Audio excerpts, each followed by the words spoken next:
Comenzamos un nuevo módulo, el módulo del Nuevo Testamento. Este tema del Nuevo Testamento vamos a estarlo llevando a través de dos módulos. Este es el primer módulo del Nuevo Testamento. Recordemos que el Nuevo Testamento es un poco más corto que el Antiguo Testamento, por eso solamente vamos a requerir de dos módulos para desarrollarlo. Quise empezar con este versículo porque es un buen resumen de lo que es no solamente los evangelios, sino todo el Nuevo Testamento y también toda la Biblia. Dice Juan capítulo 20 versículos 30 al 31. Hizo además Jesús muchas otras señales en presencia de sus discípulos, las cuales no están escritas en este libro. Pero estas se han escrito para que creáis que Jesús es el Cristo, el Hijo de Dios, y para que creyendo tengáis vida eterna en su nombre. Vamos entonces a estudiar el Nuevo Testamento y aquí está el contenido de lo que es este primer módulo. Vemos que vamos a desarrollarlo en cuatro clases. La primera, que es la de hoy, vamos a hablar, hacer una introducción al estudio del Nuevo Testamento. La segunda, vamos a tratar el tema de los evangelios. La tercera, estaremos viendo el libro histórico del Nuevo Testamento, que es el libro de Hechos de los Apóstoles. Y la cuarta, vamos a estar viendo las cartas paulinas. Vamos a comenzar hablando un poco acerca de lo que es el Nuevo Testamento. Como dice en el versículo que acabamos de leer, pues el libro del Nuevo Testamento o los libros del Nuevo Testamento, pues fueron escritos precisamente para que creamos en Cristo y para que creyendo en Él tengamos vida eterna, ¿no? Entonces podemos decir que el Nuevo Testamento es la palabra de Dios, la palabra que es inspirada, ¿no? Sí. Tenemos que reconocer que la Biblia fue escrita por hombres, pero la Biblia dice que esos hombres fueron inspirados por el Espíritu Santo. Quiere decir que ellos no escribieron sus propios pensamientos, sino que escribieron la voluntad de Dios, lo que Dios estableció, la palabra de Dios. Y por eso nosotros decimos que es la palabra de Dios, que es inspirada, que es infalible y que es inerrante. La Biblia es la historia de redención. Recordemos que hemos estado hablando de la Biblia como la historia de redención y nosotros debemos tener claro que la Biblia es eso, es la historia de redención. Es un solo libro que realmente es la historia de redención, ¿no? El Antiguo Testamento es el pacto prometido, es el libro donde se desarrolla todo lo que es el pacto, cómo Dios promete ese pacto, y el Nuevo Testamento viene a ser el cumplimiento del antiguo pacto.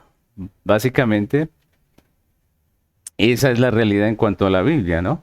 Algunos han querido dividir la Biblia como si fueran dos libros, ¿cierto? Como si el Antiguo Testamento hablara de una cosa y el Nuevo Testamento de otra, pero esa es una forma de pensar equivocada, es errada, porque finalmente si nosotros vamos a estudiar toda la Biblia nos daremos cuenta que el Antiguo Testamento es Dios estableciendo un pacto que en el Nuevo Testamento simplemente lo cumple. Y por eso podemos decir que el Nuevo Testamento es el cumplimiento del Antiguo Testamento. Esa es la realidad. No, no son dos cosas diferentes, no, sino más bien la una es la continuación de la otra, ¿no? Y es lo que vemos en todo el Nuevo Testamento. Por eso nosotros vemos que el Nuevo Testamento nos habla de Abraham, nos habla de Adán, nos habla de todo el Antiguo Testamento. Está nombrando los personajes del Antiguo Testamento. Está basando la certidumbre o la certeza de la revelación del Nuevo Testamento en la revelación del Antiguo Testamento, y por eso nosotros debemos ver la Biblia como un solo libro. Un libro que podemos dividir en varios libros o en dos testamentos, pero que es un solo libro, ¿no? Entonces, Antiguo Testamento dijimos es el pacto prometido. Nuevo Testamento, pacto cumplido. Y cuando regrese Cristo será el pacto consumado. Entonces, básicamente eso es la Biblia. El Nuevo Testamento entonces viene a ser el cumplimiento del Antiguo. Vamos a hablar un poco de las divisiones del Nuevo Testamento. Podemos tener cinco divisiones del Nuevo Testamento. La primera que encontramos aquí en nuestro estudio son los evangelios. Recordemos que los evangelios son cuatro: Mateo, Marcos, Lucas y Juan. Vienen a ser libros que nos hablan de la vida del Señor aquí en la tierra, de su ministerio, de su muerte y de su resurrección. Básicamente Nos cuentan toda la historia del Señor Jesucristo. Y esa es la primera parte, la primera sección del Nuevo Testamento. La segunda podemos decir que son los libros históricos. En el caso del Nuevo Testamento, solo tiene un libro histórico, que es el libro de los Hechos de los Apóstoles. Y si ustedes recuerdan, Hechos de los Apóstoles es la historia de la iglesia después de la muerte de el Señor Jesucristo. Después de que Jesucristo muere y resucita, pues los discípulos empiezan a extender el evangelio del reino como Dios les había ordenado, como Jesucristo mismo les había establecido, y es lo que vemos en el desarrollo del libro de Hechos de los Apóstoles. Vamos a hablar de la tercera división del Nuevo Testamento, que son las cartas paulinas. Allí vemos las cartas que escribió el apóstol Pablo. Todas están una detrás de la otra y empieza con Romanos. Recordemos que Romanos es un tratado teológico de salvación precioso. Luego están las cartas a los Corintios, la primera y la segunda. La carta a los Gálatas, recordemos que ellos fueron los que se habían apartado del Evangelio, del descansar en Cristo por la fe en su obra redentora para volver a los rudimentos de la ley. Y luego está la carta a Éfeso, a, a los Efesios. Luego está la carta a los Filipenses, los Colosenses, la primera y segunda de Tesalonicenses. Están las cartas que son pastorales, que el apóstol Pablo escribe a pastores, que es primera Timoteo, segunda Timoteo y Tito. Y finalmente está Filemón, que recordemos que es una carta donde Pablo anima a un amo a recibir a su siervo como un hermano, porque era un hermano en Cristo. Básicamente esas son las cartas paulinas. Luego tenemos las cartas generales, algunos las llaman generales, otros universales, que son Hebreos, Santiago, primera y segunda de Pedro, y las epístolas de Juan, que es primera de Juan, segunda de Juan y tercera de Juan, y finaliza con la carta de Judas. Y por último está el Apocalipsis, que es el libro profético, ¿no? Entonces ahí están las 5 divisiones, están los evangelios, el libro histórico, las cartas paulinas, las cartas generales y el libro profético que viene a ser Apocalipsis. Ahora yo quisiera hablarles un poquito acerca del contexto. Los que ya escucharon el módulo o los módulos, 3 módulos de Antiguo Testamento, pues se han dado cuenta que veníamos con una historia consecutiva, ¿no? Los libros de la Biblia nos van narrando la historia de redención paso a paso. Y cuando termina el Antiguo Testamento, en el libro de Malaquías, la nación de Israel se encuentra en en una nueva tierra, que viene a ser la misma de antes, pero pues con una situación nueva. Recordemos que ellos acababan de llegar de la deportación en Babilonia, ¿no? Después de la cautividad de Babilonia, ellos vuelven a su tierra, ¿cierto? Prácticamente es una tierra nueva en el sentido de que ya está habitada por otras personas, en el sentido de que no hay templo, que no hay muro. Y ellos llegan, reconstruyen todo esto, si ustedes recuerdan el tiempo de Esdras, reconstruyen todo esto con Nehemías y el templo es restaurado en Jerusalén, el sacerdocio vuelve a estar allí en el templo, ¿no? El sacerdocio continúa. Y un descendiente de David, que era Zorobabel, si ustedes recuerdan cuando estudiamos los últimos libros del Antiguo Testamento, fue el gobernador sobre el pueblo.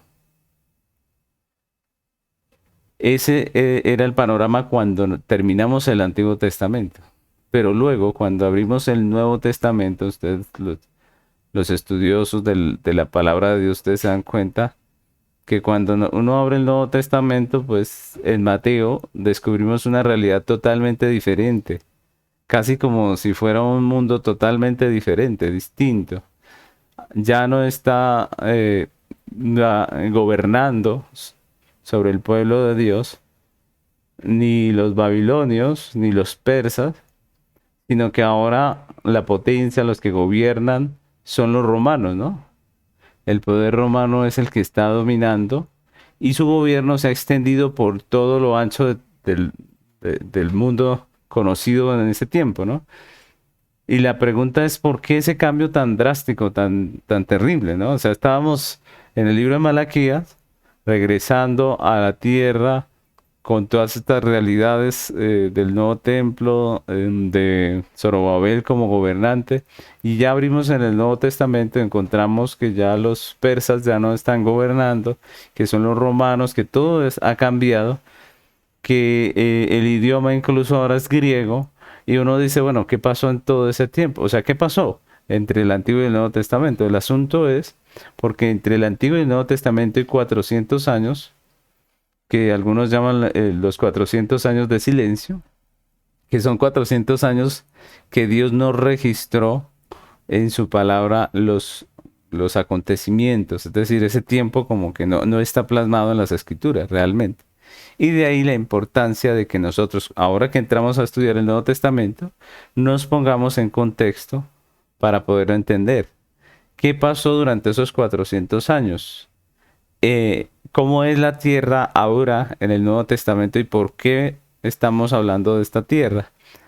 ¿Qué pasó con el gobierno? ¿Qué pasó con las personas que gobernaban sobre la nación cuando terminó el Antiguo Testamento? ¿Y qué pasa ahora? ¿Y por qué estamos viendo todas estas cosas en el Nuevo Testamento? Entonces, de eso se trata esta parte introductoria, de que nosotros como que nos metamos en el contexto del Nuevo Testamento y entendamos un poco qué es lo que pasa, ¿no?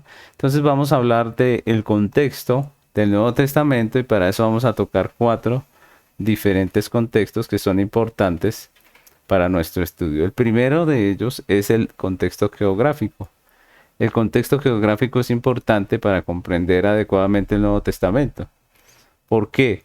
Porque Jesucristo, el Verbo Eterno, se hizo carne. La Biblia lo dice así, Juan lo escribe así en su Evangelio y en sus epístolas.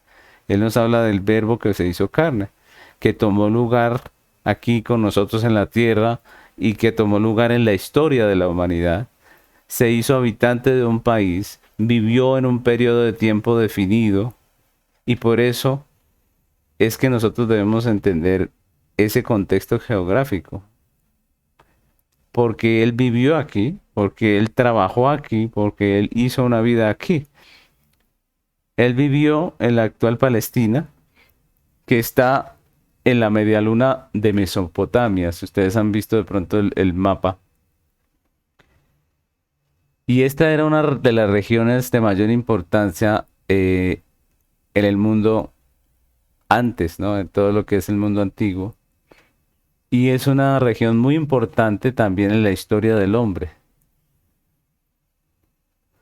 El lugar geográfico que ocupa la tierra de Palestina es importante porque es céntrico en ese tiempo, ¿no? Estamos hablando del contexto del Nuevo Testamento. En ese tiempo, Palestina era un lugar céntrico dentro de las condiciones que habían en ese mundo, en ese tiempo, y era la ruta obligatoria para todos los comerciantes. Así que ese punto donde estaban localizados, eh, el pueblo de Israel, pues era un punto muy importante, ¿no? Jesús nació en Belén de Judá. Ustedes lo pueden mirar en los evangelios. Vivió en Nazaret y después de su bautizo, él prácticamente se asienta, se instala en Capernaum. Y ese fue prácticamente su centro de operaciones. Capernaum, si ustedes recuerdan, fue un sitio muy propicio para el ministerio de Jesús. ¿Por qué era propicio? Porque era un lugar céntrico, de modo que no solo en las festividades anuales pasaban por allí grandes multitudes, sino que en cualquier momento uno se podía reunir con un gran número de personas y por eso fue muy importante dentro del ministerio de Jesús, Capernaum, y fue el lugar prácticamente de donde Jesús salía a ministrar a otros lugares y siempre volvía allí a Capernaum. Leemos algunos versículos que nos hablan de la ubicación de Jesús, de su ministerio en el Nuevo Testamento. Dice, por ejemplo, Mateo 2:21 dice, entonces se levantó y tomó al niño y a su madre y vino a tierra de Israel. Pero oyendo que Arquelao reinaba en Judea en lugar de Herodes su padre, tuvo temor de ir allá. Pero avisado por revelación en sueños, se fue a la región de Galilea y vino y habitó en la ciudad que se llama Nazaret para que se cumpliese lo que fue dicho por los profetas, que habría de ser llamado Nazaret. Esos son textos que nos hablan de José cuando estaba en la tierra de Egipto y escucha que el rey había muerto y entonces él vuelve otra vez a la tierra. Recordemos que Jesús nace en Belén, pero José los lleva a Egipto por un tiempo y luego, como vemos aquí, él regresa y habita en la región de Galilea, más exactamente en Nazaret. Y más adelante en Mateo 4, del 12 al 13, nos dice el ministerio de Jesús, cómo se desarrolla o prácticamente Jesús se asienta, se instala en Capernaum. Dice Mateo 4, 12 al 13, dice, cuando Jesús oyó que Juan estaba preso, volvió a Galilea y dejando a Nazaret, vino y habitó en Capernaum, ciudad marítima, en la región de Zabulón y de Neftalí. Entonces, básicamente es el contexto geográfico en el que se desarrollan los evangelios y si nosotros vemos, pues obviamente la historia de los hechos y las cartas o las epístolas ya se desarrollan saliendo pues de esta región y yendo a muchos lugares del mundo conocido en ese tiempo que era gobernado por Roma. Básicamente se desarrolla dentro del Imperio Romano, ¿no? Dentro de las regiones que eran parte del Imperio Romano. Ese es básicamente el contexto geográfico del Nuevo Testamento. Miren cómo cambia, porque en el Antiguo Testamento estábamos hablando de Babilonia, de Asiria, de otros lugares, ¿no? Entonces, básicamente es lo que vemos en cuanto al contexto geográfico. Ahora, para entender un poco por qué llegamos a este contexto geográfico, vamos a hablar un poco del contexto histórico. El contexto histórico del Nuevo Testamento. Entonces, para entender los 400 años de silencio que hay entre el Antiguo y el Nuevo Testamento, debemos retomar la historia desde donde la dejamos, ¿no? Y aquí tenemos que ver algunos de los imperios que gobernaron la tierra. Y yo quiero que hagamos un pequeño recorderis desde el Antiguo Testamento y nos volvamos hacia el Nuevo Testamento, hacia la historia del Nuevo Testamento. Entonces, primero que todo, recordemos que el imperio asirio gobernó entre el año 1250 y 612. Ese fue un gran imperio sobre la tierra.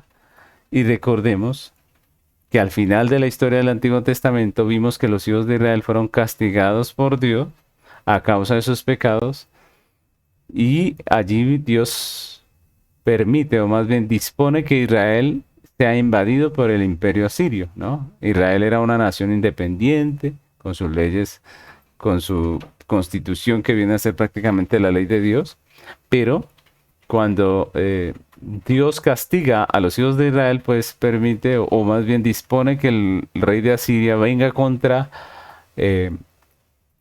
Israel y la invada, ¿no? Y nosotros leemos, cuando finalizamos nuestro estudio del Antiguo Testamento, vimos cómo a esa parte de Israel la invadió el imperio asirio. Y prácticamente después de esa invasión no volvemos a ver a Israel como nación, a esa parte de Israel como nación. Recordemos que Israel estaba dividido en norte y sur, ¿cierto? Una parte era llamada Israel y la otra era Judá. A Israel la invade el imperio asirio, ¿no?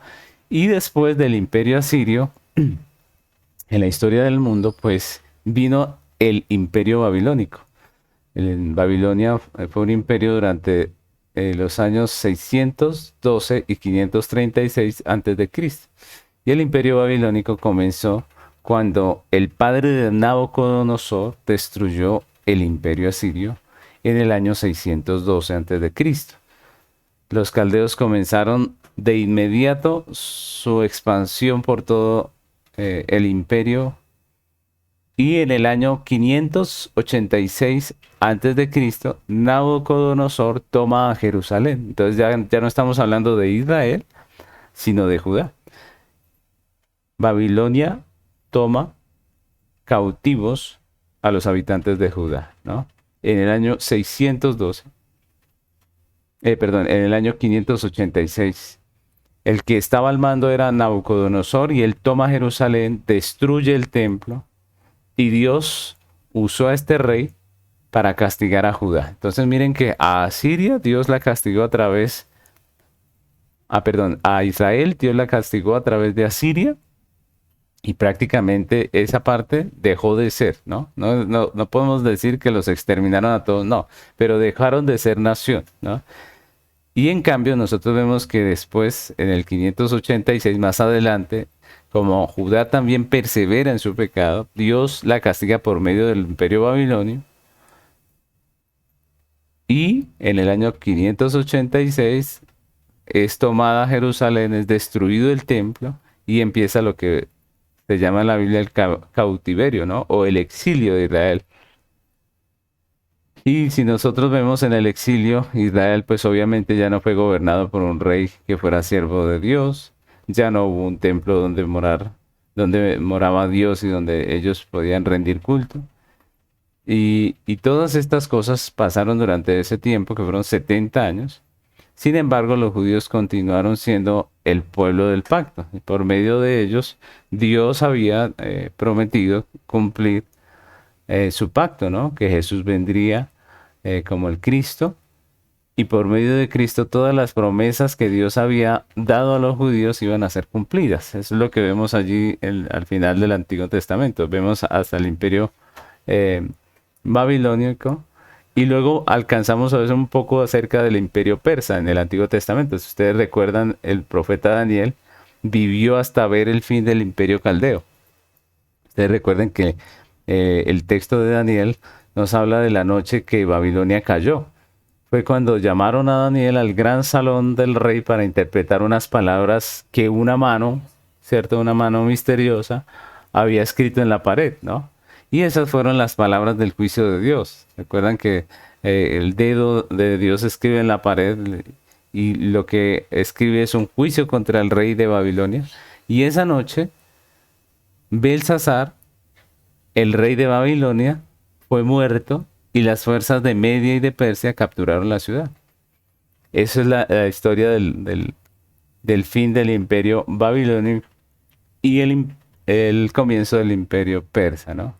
Y en el primer año de su reinado, en el 536 a.C., Ciro, el rey de los medos y los persas, da la orden, da el edicto, escribe el edicto, permitiendo a los judíos retornar a sus tierras. Y eso es lo que vemos nosotros ya prácticamente en los libros de Nehemías y de Esdras, cuando el rey Ciro empieza a llamar al pueblo de Dios a volver a su tierra, ¿no? Sin embargo, pues obviamente no fueron muchos los que quisieron regresar, ustedes recordarán, porque pues la gente ya estaba sentada allí en otras naciones, llevaban 70 años viviendo en otro lado, y por eso muchos de ellos no quisieron regresar. Pero a pesar de todo, pues unos 50.000 judíos piadosos, encabezados por Zorobabel, regresaron a Jerusalén y allí reedificaron el templo, renovaron la adoración al Señor pues prácticamente se volvieron a su tierra y volvieron a levantar las murallas y todo lo que era la ciudad de Jerusalén y allí vivieron, ¿no? Sin embargo, pues ese retorno a Jerusalén y la reedificación del templo no indicaba una restauración de la teocracia judía como la vimos en el Antiguo Testamento. A comienzos, cuando Dios estableció el rey David y el rey Salomón, pues no volvió todo a ser igual, ¿no? La adoración en el templo era incompleta, ya que realmente pues el arca no volvió a estar en el templo y además realmente no hubo un rey del linaje de David ocupando el trono de la manera que lo había antes. Ustedes recordarán, obviamente Zorobabel fue gobernador, pero finalmente el dominio de Israel estaba en otra nación, en otras naciones, de ahí para allá. De hecho, no había un trono, porque lo que hacían los gobernantes pues era hacerlo conforme a lo que los romanos, perdón, lo que el imperio de turno pues les ordenara, ¿no? Entonces los judíos estaban bajo el dominio del imperio medo-persa, y Dios no restauró la misma clase de reino que había existido antes del exilio. Allí termina el Antiguo Testamento con el pueblo de Dios bajo el liderazgo, bajo el dominio del imperio persa, ¿no? ¿Qué pasa en esos 400 años y por qué vemos tanto cambio? Lo que pasa es que el siguiente imperio en gobernar el mundo fue Grecia. El imperio griego empezó más o menos en el 333 y termina en el 146 a.C. En el año 333 a.C., un líder joven de Grecia, conocido como Alejandro el Grande o Alejandro Magno, comenzó una serie de conquistas y en 10 cortos años logró conquistar la mayor parte del mundo antes conocido. Y eso fue obviamente una proeza, ¿no? Lo que hizo este hombre. Conquistó el Asia Menor, tomó Palestina y forzó la rendición de Egipto. Derrotó muchas naciones, derrotó al ejército del imperio persa y marchó hasta cruzar las fronteras de India y estableció lo que se llamó el imperio griego, ¿no? Alejandro destruyó al imperio persa y organizó el imperio griego. El fuerte del imperio griego fue su cultura. Ese fue el fuerte del imperio griego, la cultura. A donde Alejandro iba, fundaba ciudades y estas llegaron a ser luego centros de cultura griega, y también construyó carreteras por las que esa cultura logró extenderse a todo el mundo conocido, y su influencia perduró incluso muchos años después de haber terminado su corta vida, porque él no vivió mucho tiempo. Y aun cuando los griegos ya no dominaban el mundo mediterráneo, el idioma seguía siendo el idioma griego. Y eso es algo maravilloso, ¿no? Ese imperio logró meter su cultura, su idioma, sus saberes tan profundamente en la tierra que incluso después de que ya no eran ellos el imperio que gobernaba, su cultura siguió extendiéndose por el mundo y el idioma griego perduró mucho tiempo después de que se terminara el imperio, ¿no? Un ejemplo de ello es el Nuevo Testamento, que fue escrito en griego. Ese era pues obviamente el idioma común del pueblo. Entonces miremos cómo la influencia griega se ve en el Nuevo Testamento. Por eso es importante entender un poco el contexto, ¿no? Si no entendemos qué pasó en esos 400 años, pues obviamente no vamos a entender por qué vemos en el Nuevo Testamento a la gente hablando en griego, porque encontramos en los escritos del Antiguo Testamento, perdón, del Nuevo Testamento, el idioma griego. Fue básicamente porque el imperio griego estableció esa cultura en todo el mundo conocido, y de ahí que todos los pueblos empezaron a hablar griego, ¿no? Al morir Alejandro, su imperio fue dividido entre 4 generales, y más tarde la mayor parte de ese imperio, incluyendo Palestina, fue dividido entre 2 generales, el Seleuco y Ptolomeo. Cada uno de ellos fundó una línea de reyes que reinaron durante varios siglos. Entonces prácticamente ese imperio se divide entre los Seleuco y Ptolomeo. Y Palestina estuvo bajo el control de los Ptolomeos, que gobernaron a Egipto. Entonces, esa parte del tiempo, cuando los Ptolomeos tuvieron el poder, Palestina fue parte de ellos, ¿no? El pueblo de Dios fue parte de ellos. Y alrededor de 284 a.C., las escrituras hebreas fueron traducidas por primera vez a otro idioma. En Egipto, uno de los descendientes de los Ptolomeos convocó a 70 eruditos para que tradujesen las escrituras hebreas, y esa es la versión que nosotros conocemos y de la que de pronto hemos hablado en otros módulos, que se llama la Septuaginta, ¿no? Fue en ese tiempo cuando los Ptolomeos gobernaron.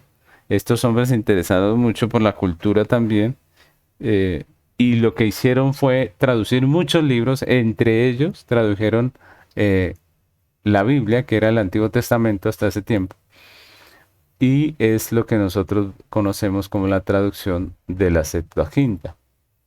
Los judíos pudieron vivir en paz según las costumbres suyas, las costumbres propias, durante el reinado de los reyes egipcios.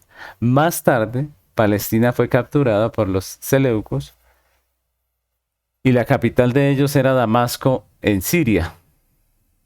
Y cuando los reyes de Siria tuvieron dominio en Palestina, pues allí más o menos en el 198 a.C., los judíos comenzaron ahora sí a sufrir, porque estos reyes fueron contrarios a su fe. Imagínense, los Ptolomeos incluso tradujeron la Biblia, pero estos otros vienen en contra de lo que el pueblo de Dios creía, pensaba, y viene una persecución terrible, ¿no? Los judíos comenzaron a sufrir y su más grande perseguidor fue Antíoco Epifanio. Este hombre odiaba todo lo que era judío y quiso eliminar completamente la adoración al Señor e imponer la adoración pagana en la vida de los judíos.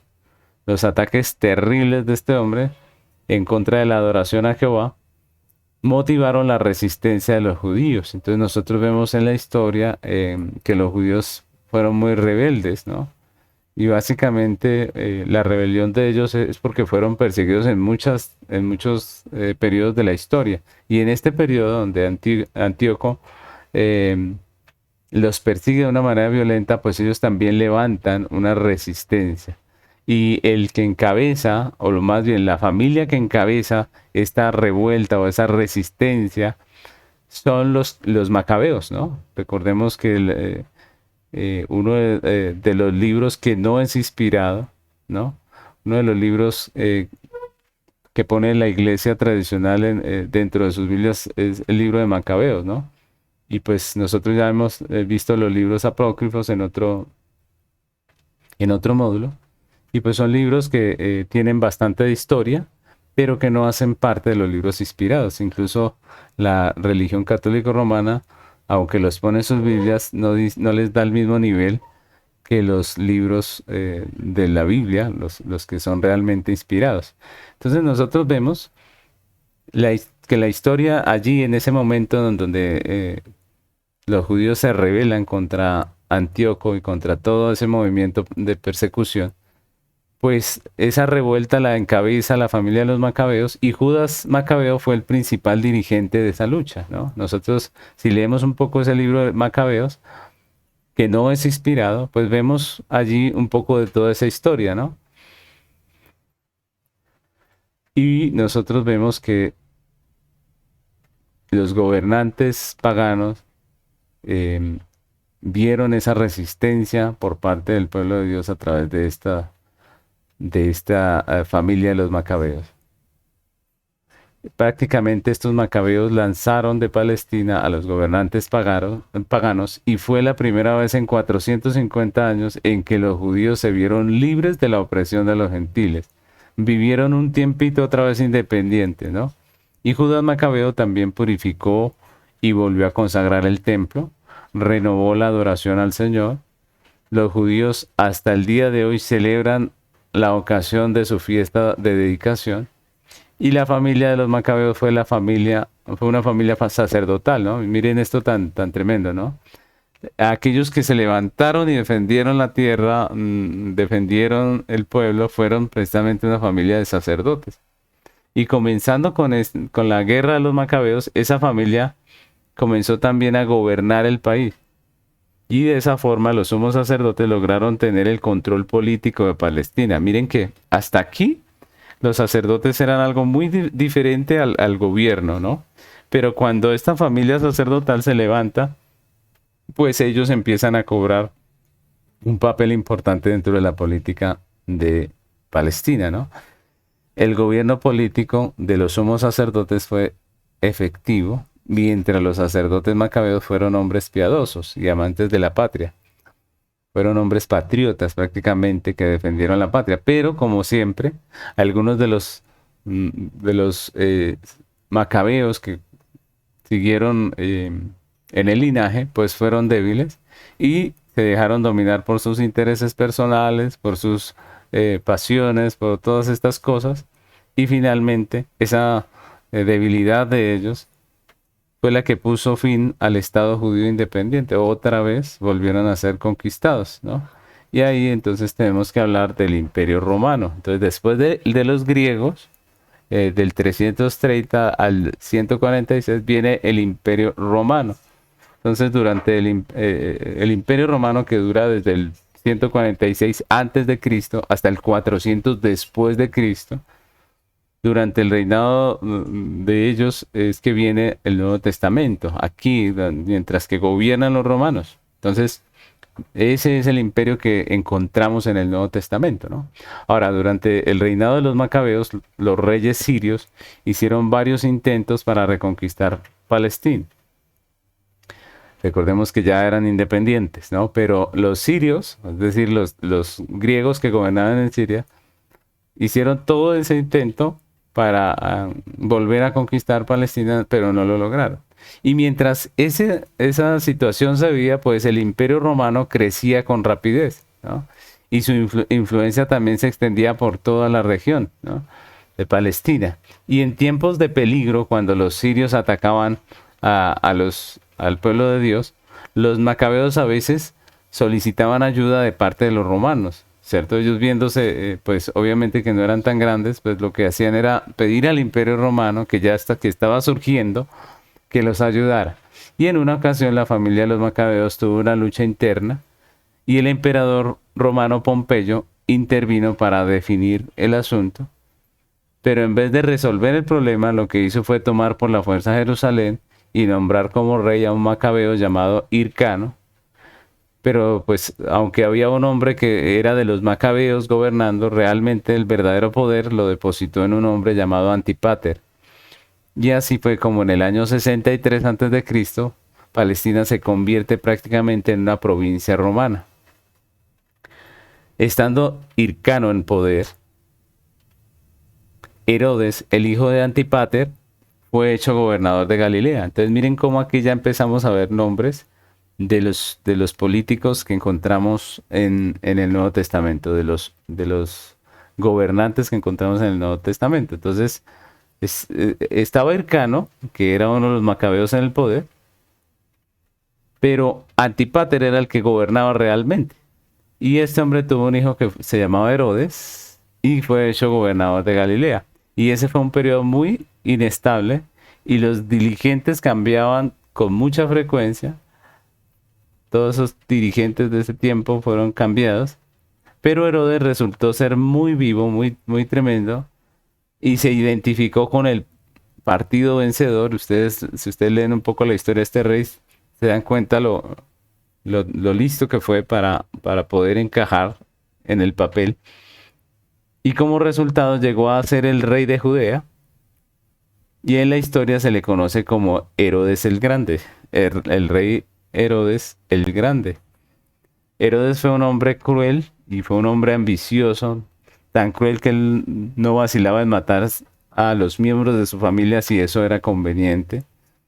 Y este Herodes era el que estaba en el poder cuando Jesús nació. Y él fue el que ordenó la muerte de los niños en Belén. Entonces miren cómo ya estamos entrando en el Nuevo Testamento, ¿sí se dan cuenta? Entonces, esto es importante porque cuando llegamos al Nuevo Testamento encontramos todo cambiado y aquí estamos viendo por qué cambió. Entonces, eso es lo que podemos hablar acerca de la historia para poder entender todo lo que es el cambio entre el Antiguo y el Nuevo Testamento. Ahora, vamos a hablar un poco del contexto político, cómo encontramos ahora las cosas en cuanto a política. Si hablamos un poco del contexto político en el Nuevo Testamento, pues como hemos podido darnos cuenta, el pueblo del Señor estaba en tiempos de Jesús gobernado por el Imperio Romano. Entonces cuando Jesús nació, toda Palestina era una provincia gobernada por el rey Herodes el Grande. Después de la muerte de Herodes el Grande, en el año 4 antes de Cristo, la tierra fue dividida en provincias más pequeñas para dar una provincia o una parte de las provincias a cada uno de sus hijos. Entonces ahí es donde vienen otros nombres que son importantes, que vienen a ser hijos de Herodes. Herodes el Grande muere y deja esa tierra dividida en sus hijos. Vemos, por ejemplo, a Arquelao, que era uno de sus hijos, que gobernó sobre Judea. Herodes Antipas gobernó sobre Galilea y Felipe sobre la región del norte y del oriente del mar de Galilea. Entonces, allí en el Nuevo Testamento encontramos todos estos hijos de Herodes gobernando. Al morir Arquelao, uno de los hijos, pues fueron puestos gobernantes bajo el control del emperador, y uno de ellos fue Pilato, el que nosotros encontramos en el Nuevo Testamento, Poncio Pilato. El hijo de Herodes el Grande, mencionado con más frecuencia en el Nuevo Testamento, viene a ser Herodes Antipas, ¿no? El gobernador sobre Galilea. Él fue quien ordenó el encarcelamiento de Juan el Bautista. Y también a este mismo Herodes fue que fue enviado Jesús por Poncio Pilato. Ustedes recordarán cuando han leído el Nuevo Testamento, ¿no? Todos estos gobernantes son los que aparecen en los evangelios en el tiempo de Jesús. Entonces miren cómo ya nosotros tenemos un panorama mucho más claro de por qué las cosas cambian en el Nuevo Testamento. Leemos algunos versículos. Mateo 2:1 dice: cuando Jesús nació en Belén de Judea, en tiempos del rey Herodes, este era Herodes el Grande. Dice: vinieron del oriente a Jerusalén unos magos. Este era Herodes el Grande. Digámoslo así, el papá de los otros, ¿no? Y ya leemos en Mateo 27:1 y 2, que dice: venida la mañana, todos los principales sacerdotes y los ancianos del pueblo entraron en consejo contra Jesús para entregarle a muerte. Y le llevaron atado y le entregaron a Poncio Pilato, el gobernador. Entonces aquí vemos a Pilato. Ustedes recuerdan que él fue el que reemplaza a Arquelao, ¿no? Y después de la muerte y la resurrección de Jesús, los discípulos llevan el evangelio a otras naciones, ¿no? Y en todos los demás libros del Nuevo Testamento vemos prácticamente el Imperio Romano, ¿no? Es el Imperio Romano el que gobierna. Entonces allí ya nos salimos del contexto de Palestina y ya vemos que Pablo y los demás apóstoles extienden su ministerio a otros lugares, y lo que vemos es que nos hablan de ciudades que hacen parte del Imperio Romano, de provincias del Imperio Romano, y es prácticamente lo que encontramos allí, ¿no? Encontramos el gobierno de los romanos y la cultura de los griegos. ¿Por qué la cultura de los griegos? Porque aunque Roma era el imperio que gobernaba el mundo, el imperio griego había dejado la cultura, y Roma prácticamente se acogió a esa cultura. Roma no cambió eso, en muchos lugares todavía se hablaba griego. Y imagínense, estamos hablando de Roma, pues lo más normal es que Roma hubiese impuesto su idioma, pero vemos que no. Vemos que había sido el mundo tan afectado por la cultura griega que todos todavía hablaban griego. Entonces vemos, por ejemplo, en Hechos 25:11 y 12, que dice: porque si algún agravio o cosa alguna digna de muerte he hecho, no rehúso morir. Dice, este era Pablo, ¿no? Pero si nada hay en las cosas de que estos me acusan, nadie puede entregarme a ellos. A César apelo, dice el apóstol Pablo. Y el 12 dice: entonces Festo, habiendo hablado con el consejo, respondió: a César has apelado, a César irás. Este era el punto donde Pablo había sido acusado por los judíos. Los judíos querían que se lo entregaran a ellos para ellos matarlo, y resulta que Pablo, que es un ciudadano romano, pues él apela al emperador, y el emperador era César, ¿cierto? En el Imperio Romano, y por eso vemos que allí se nos dice que él apela a César y finalmente él es trasladado para Roma, ustedes recordarán. Entonces miren cómo así pues podemos entender un poco mejor lo que pasa en el Nuevo Testamento, ¿no? Dándonos cuenta de qué fue lo que pasó, de qué son las situaciones que vemos en el Nuevo Testamento, nos damos cuenta de esa realidad. Y finalmente vamos a hablar del contexto religioso, ¿no? Porque nosotros cuando entramos al Nuevo Testamento, pues también vemos las cosas muy cambiadas, ¿no? Veíamos en el Antiguo Testamento un templo, ¿cierto? Una adoración en el templo, y cuando nosotros llegamos al Nuevo Testamento, pues ya encontramos las cosas cambiadas, ¿no? Veíamos en el Antiguo Testamento lo que eran los sacerdotes y levitas, pero en el Nuevo Testamento ya nos hablan de los fariseos, nos hablan acerca de los escribas y todo esto, y a veces como que uno dice, bueno, ¿qué pasó en todo este tiempo? Pues en el aspecto religioso también hay varios elementos que son importantes. Un elemento importante que encontramos en el Nuevo Testamento son las llamadas sinagogas. Esa palabra que pues nosotros no encontramos muy seguido en el Antiguo Testamento. El Antiguo Testamento nos habla del templo, pero en el Nuevo Testamento nos hablan de una sinagoga, ¿no? Entonces las sinagogas no eran otra cosa que lugares de adoración a Dios. Y todo apunta que las sinagogas surgen en tiempos del exilio en Babilonia. Recordemos que cuando nosotros hablamos del exilio, dijimos que la gente ya no tenía un templo donde adorar, ¿cierto? No tenía un lugar donde rendir culto a Dios. Y parece ser que fue en medio de esa situación que empezaron las personas a reunirse en casa, los judíos, y a profesar su fe, a leer la ley, fragmentos de la ley.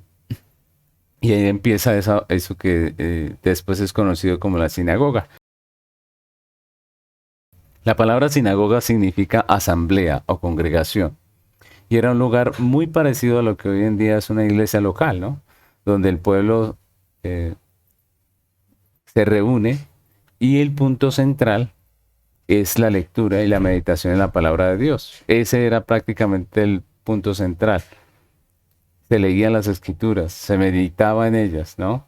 Y ese era básicamente el punto central. Obviamente también había otras maneras de adorar a Dios dentro de la práctica de la sinagoga, pero el punto central de la sinagoga era la lectura y meditación de la palabra.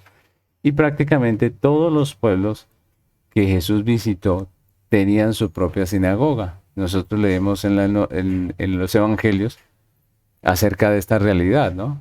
Las ciudades grandes tenían varias sinagogas, y en Jerusalén había muchísimas sinagogas donde la gente se reunía a leer las escrituras. Dice Mateo 4:23, recorrió Jesús toda Galilea enseñando ¿dónde? Dice, en las sinagogas de ellos, y predicando el evangelio del reino y sanando toda enfermedad y toda dolencia en el pueblo. Incluso nosotros podemos ver que en otras naciones donde habían comunidades judías, allí también se hacían sinagogas. Y recordemos que fue en ellas que Pablo predicó el evangelio a los judíos, ¿no? Cuando Pablo llegaba a una región nueva, pues él buscaba la sinagoga y hablaba en la sinagoga. Hechos capítulo 9 versículos 19 al 20 dice, y habiendo tomado alimento recobró fuerzas. Están hablando de Saulo, de Pablo. Y estuvo Saulo por algunos días con los discípulos que entraban en Damasco. Enseguida predicaba a Cristo en las sinagogas, diciendo que éste era el Hijo de Dios. Entonces nosotros vemos mucho en la sinagoga en el ministerio de Pablo. Pablo se levantaba y predicaba en las sinagogas. Y nosotros vemos que los judíos eran prácticamente un pueblo cuyas vidas se regían por ese libro, ¿no? Por el Antiguo Testamento. Eso era lo que se leía en la sinagoga, el Antiguo Testamento. La religión judía exigía el conocimiento de la revelación escrita de Dios.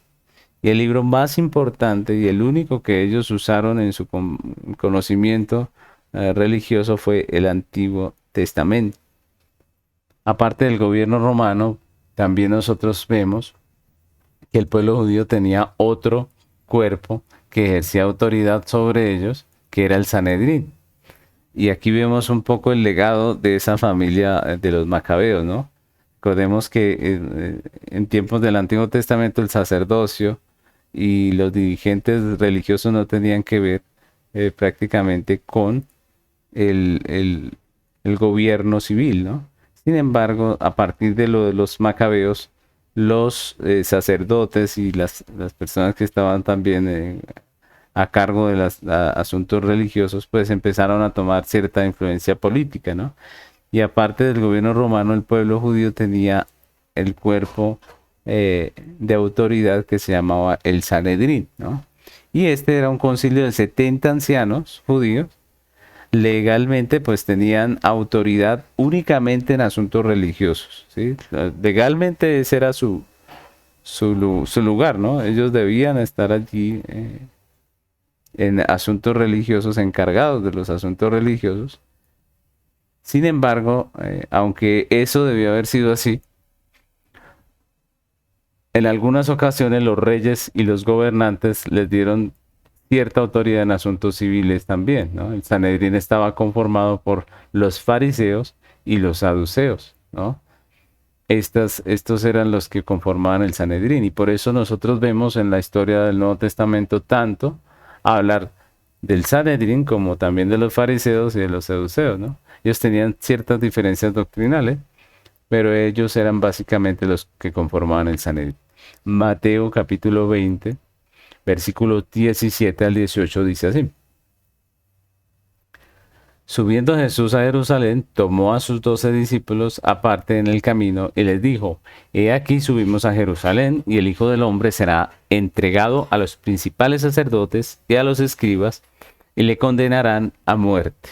Pues miren que fue ese Sanedrín el que participó en la muerte del Señor. Los sacerdotes, los escribas, los principales, a los que fue entregado Jesús. Y con esos términos, nosotros entendemos algunos grupos que se habían levantado. Por ejemplo, cuando nosotros hablamos de los fariseos, ¿no? O hablamos de los escribas. Entonces, ¿qué son estos grupos? Fueron grupos que se fueron levantando a través del tiempo. Por ejemplo, los escribas, algunos dicen que ese movimiento de los escribas empezó con Esdras, ¿no? Y lo que hacían los escribas eran estudiar la ley, ¿no? Y algunos de ellos incluso transcribían la ley, y por eso fueron llamados los escribas, ¿no? Eran hombres conocedores de la ley. Los principales sacerdotes, pues los vemos en el Antiguo Testamento. También vemos los fariseos, que fue una secta que empezó siendo radical, empezó siendo básicamente un buen grupo de hombres sinceros que querían servir al Señor con todo su corazón, pero como todo, también llegó a torcerse y a volverse una secta legalista, que es la que vemos en tiempos de Jesús. Y por eso vemos todas estas grupos cuando viene el Señor Jesucristo. Y recordemos que si hubo oposición para el Señor, fue precisamente entre estos grupos que supuestamente eran muy religiosos, pero que no reconocieron a Jesús como el Señor. Entonces, básicamente, esos son los 4 contextos importantes para comprender el Nuevo Testamento: el contexto geográfico, histórico, político y religioso. Y por esa causa nosotros encontramos en el Nuevo Testamento un panorama totalmente diferente, cambiado, a causa de esos 400 años que en la Biblia no se narran, ¿no? Pero que vienen a ser tiempos en los cuales la política cambió, los asuntos religiosos cambiaron, la historia fue totalmente transformada, y lo que encontramos es totalmente nuevo. Básicamente esta es la introducción para que ahora sí podamos asumir con un poco más de conocimiento el estudio de cada uno de los libros del Nuevo Testamento. Entonces, con esto terminamos esta introducción al Nuevo Testamento, y la próxima clase, si Dios nos lo permite, estaremos estudiando los Evangelios. Dios los bendiga.